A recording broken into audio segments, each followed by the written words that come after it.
Hello everyone, it's Danielle and let's talk about books. So let's do like our January recap. What are my goals for 2025? What am I reading right now?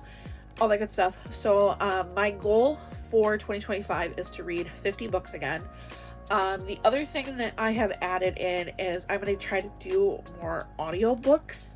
My friends talked me into trying out Spotify Premium, and I'm going to try to do one audiobook a month, because that's about all that there's listening time for, unless you find something really short.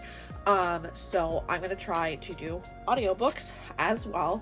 The 5 books that I did read in January were Fourth Wing, Iron Flame, Onyx Storm. I also read Lights Out by Navissa Allen, and I also read the second book in the Mistlands duology, To Shatter the Night. So let's kind of go through everything I read and my thoughts on that. My cat just came in here and distracted me. So the first thing that I read / finished was To Shatter the Night. This is the sequel to Kill a Shadow. This is the Mistland duology. This is a YA romantasy. It takes place kind of in a dystopian world where basically it's eternal night. The sun has not showed up in 50 years. The land is cursed. So like there's curses, there are fallen gods, there's plenty of action, romance. I literally picked up the first book because the sprayed edges were purple, and I had not owned a book with sprayed edges before. This was kind of right before right around the Red Tower craze with all of the pretty sprayed edges. I really enjoyed it. The first book was a 4-star read, as was this.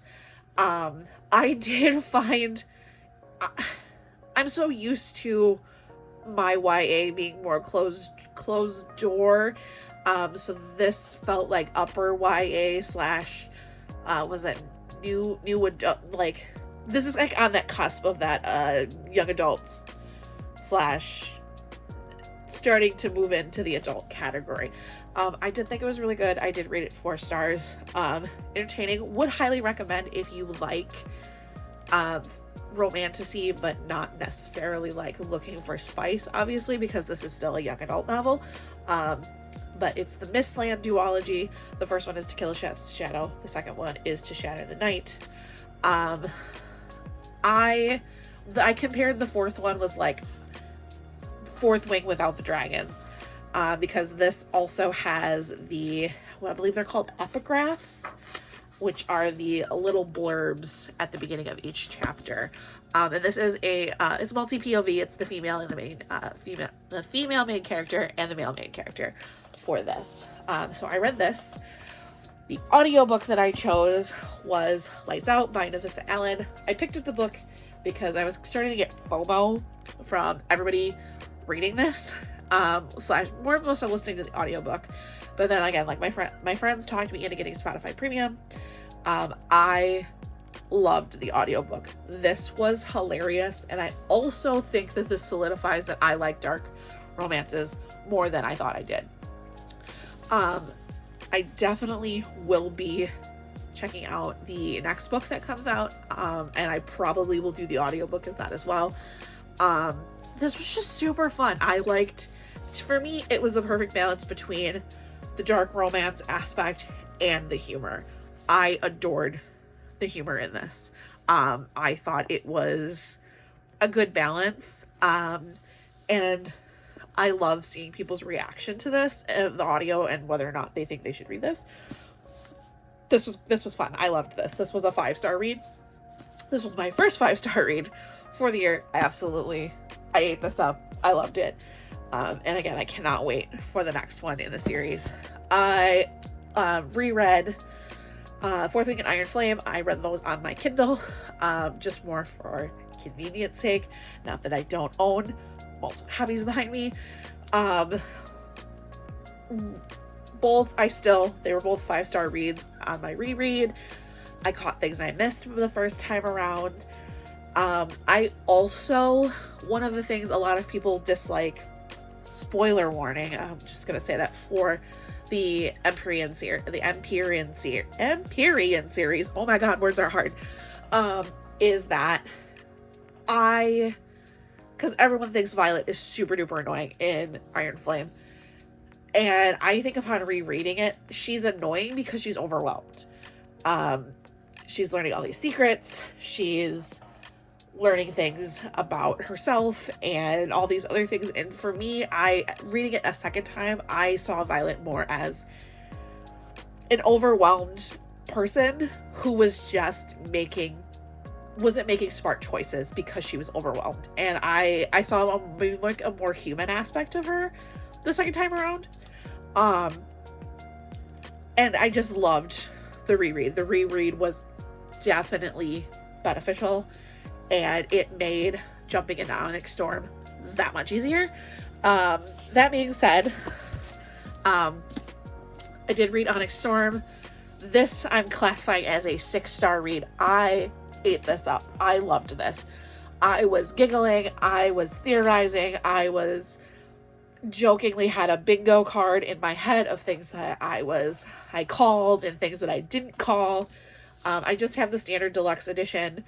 I kind of went through the emotional ringer because I didn't pre-order because I was seeing people's pre-orders get canceled and I was really worried. And then we had, if you live where it's cold and it snows, it was super cold this day. A lot of people didn't get their copies. I drove over an hour to get mine. I ordered on Barnes & Noble for a pickup. I bought it. I got it. I read it. It is warped from the cold. It's fine. It's not the end of the world. Also, my cover was not in pristine condition. That's not the end of the world to me. It is what it is. I loved this. I was in shock of the ending. And I will definitely reread again when we know more about the 4th book and when that comes out. But this was awesome. I loved this. And I've seen everything from people hating this to absolutely loving it, just like me. So, and which is totally fair. I'm a very easy to please reader. Most of my stuff is between 3 to 5 stars. I've rated one book in 3 years 2 stars, and that's because I didn't DNF it, but I almost did. So that's everything that I read for January.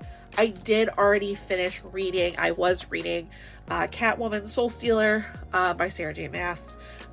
It's part of that DC series where they took popular authors and they all had a character. So like Lee Bardugo has a Wonder Woman book. Matt Della Pena has a Superman book. It was okay. I gave it a 3-star because it was entertaining, but I was also finding myself to be bored. And I am a nerdy person. I do like superheroes. DC Comics are not my favorite out of the superhero verse. So maybe that was more because I felt the story was fine. But I was a little bored with it.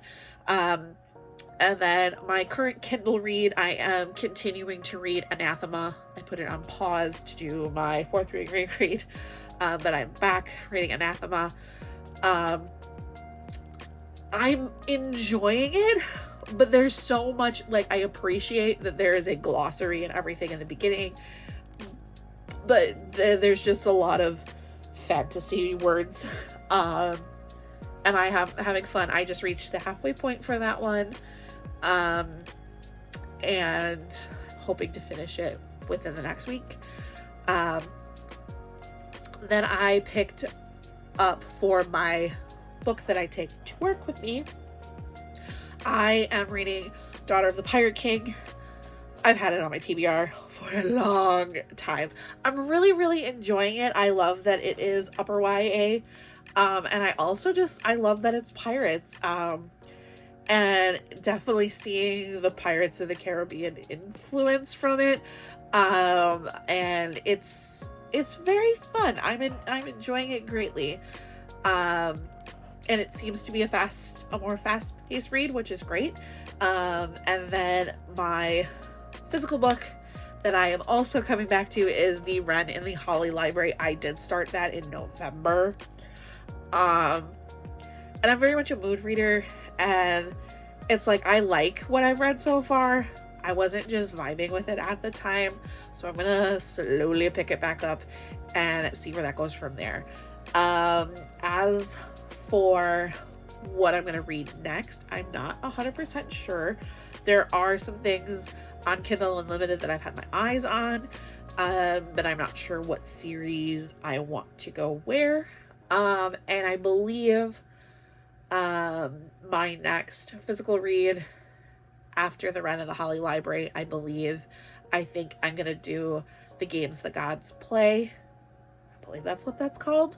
A lot of my coworkers have highly suggested that I read that, and that it is some good stuff, and the sequel is coming out. So that's something that I am looking forward to. Excuse me. But yeah, that's kind of what's going on in my reading world. And I think I have decided what my audiobook for February is going to be, based on some looking around. I think I am going to go in, I think it will be another dark romance. I've got a couple options swirling around up here, and we will go from there. But that is my bookish update. Thanks for tuning in, and I will see y'all later.